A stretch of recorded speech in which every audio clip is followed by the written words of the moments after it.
Every project has one chain of tasks that quietly decides your finish date. It is called the critical path, and most schedules never actually show it. The critical path is the run of tasks with zero slack. Delay any one of them and the whole project slips by exactly that much. Everything else has some room to breathe.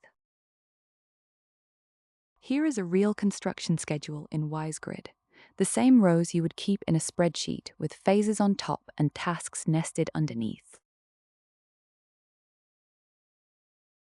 One click turns those rows into a Gantt chart, and the dependencies are real. Finish the framing late, and the rough-ins that depend on it move too. And Wisegrid highlights the critical path for you. The zero slack chain shows up in red, the tasks that cannot slip without moving your end date. Everything with breathing room stays blue.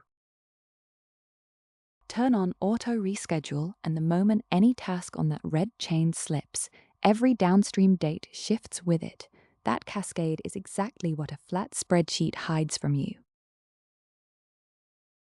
That is the critical path live in a sheet your team already knows how to use. Grab the free template in the description, wisegrid.co.